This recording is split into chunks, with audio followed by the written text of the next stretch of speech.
Can I tell you about the kind of grief that comes after a narcissistic relationship that honestly needs to be said out loud? It's not just that you lost him, it's that you lost that version of him you believed in. That one that made you feel like, okay, finally this person is the one I've been waiting for all this while. That version of him that looked at you in the face and made you feel special. That version of him that you've always wanted to see in a man or your ideal man, or the one that made you feel like, okay, you found something real. And then slowly or all at once, you begin to realize that that version of him you saw was not the real picture you get. It was just like a bait to get you in.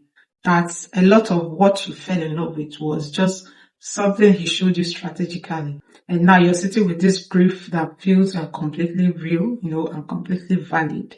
And at the same time, people around you keep saying things like, at least you found out his true colors and that you're better off now. And then you want to say, I know I feel better off now, but it still feels like someone reached out into my chest and pulled something out.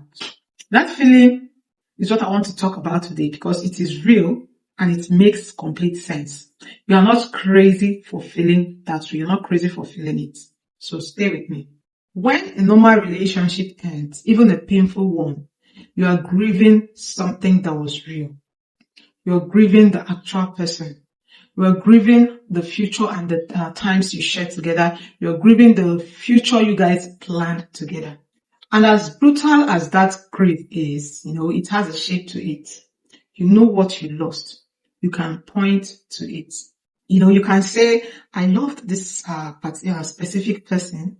I love this person so much because this person meant a lot to me. You feel the pain. You feel the actual pain. And now that this person is out of my life, that is why I am in pain. That is why you're feeling so much pain. At least you can pinpoint to it. You can point out to something.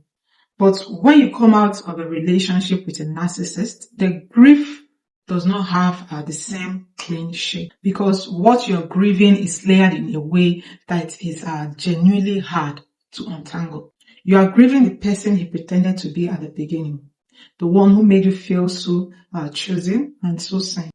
You are grieving the future you planned with that version of him, the life you were building in your head with someone who you thought or with someone who was completely different from who he presented himself as. You are grieving the time, the years that you gave to something that you did not thought was what it was. And that kind of grief sits in a very specific and heavy way.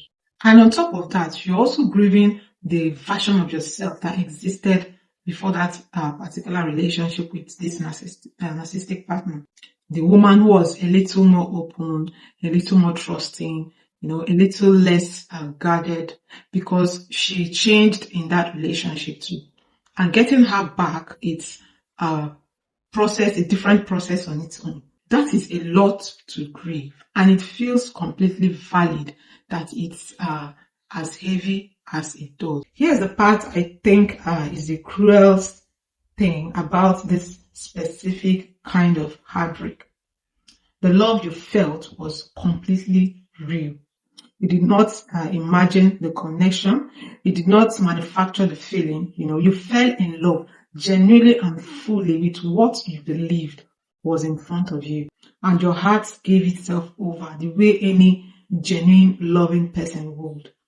The only problem was that what he gave back was not the same thing.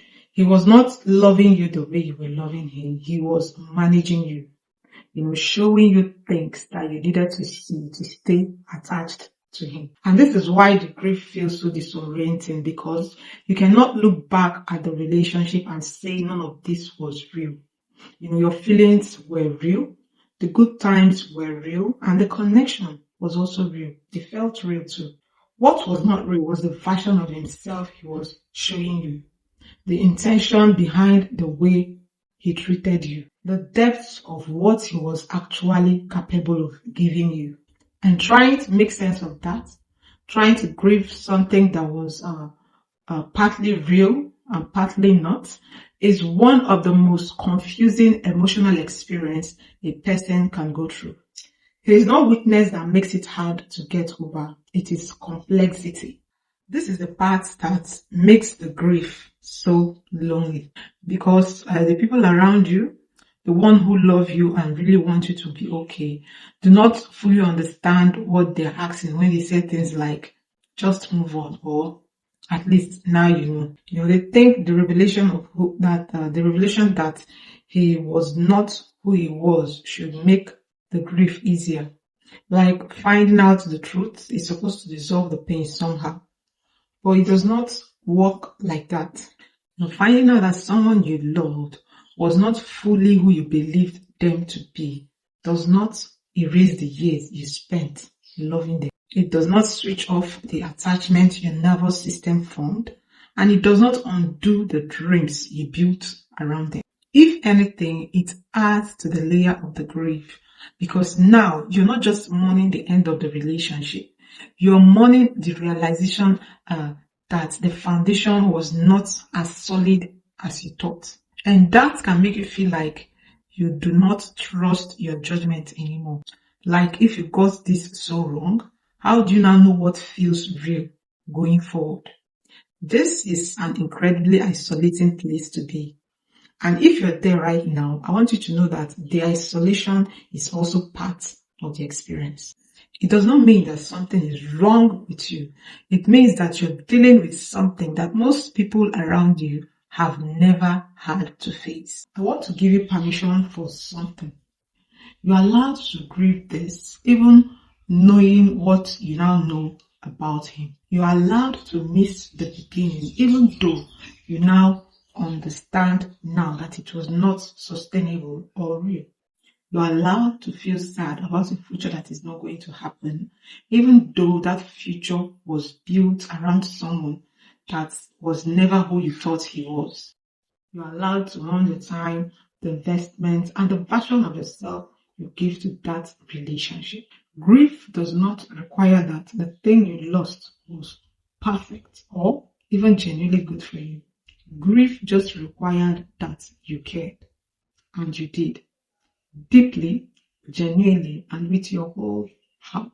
One thing I want you to stop doing is using what you now know about him to validate what you felt. People sometimes do this to themselves as a way of trying to speed up the healing. They say things like, I should not even be sad because he was never real, or I wasted my grief on someone that does not deserve it. Your grief was never about whether he deserved it. Your grief is about what you lost, what you hoped for, and what you gave. That is yours. It belongs to you, regardless of what it turned out to be. So what do you actually do with grief this complicated? The first thing is to stop trying to rush it. Grief on a deadline becomes shame. And you've already carried a lot of things that were never yours to carry. Give this the time it actually needs. The second thing is that you separate him from what you're grieving, because a lot of things you're mourning is not about him specifically. It is the feeling of being chosen, the feeling of safety, and the feeling of a future taking shape. Those are beautiful things to want, and they were never wrong to want. It was just not the right vehicle for them. The third thing, and this one is slow but real, is that you start redirecting some of this love back to yourself. Not in a cliched way, but in a simple daily way of asking yourself what you actually need and trying to meet that need.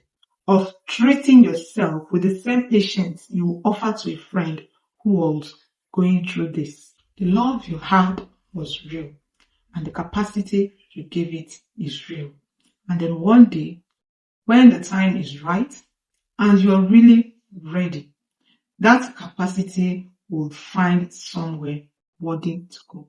If you made it to the end of this video, I want you to know something. The fact that you're grieving this hard says nothing bad about you. It simply says that you loved fully without holding back. It says you were open enough to let someone in completely. Those are not flaws. Those are some of the most beautiful things about you. The work now is not to love less or to become someone who guards herself so tightly that nothing can get through. The work is to heal well enough so that the next time you give love, you give it to someone who actually knows what to do with it. Share this with someone who is still grieving and is being told to get over it. They need to know that their grieving makes complete sense. Like this video, subscribe, and I'll be back next. You are not alone in this. And for the fact that you still know how to love deeply despite everything means that your best chapter is still ahead of you.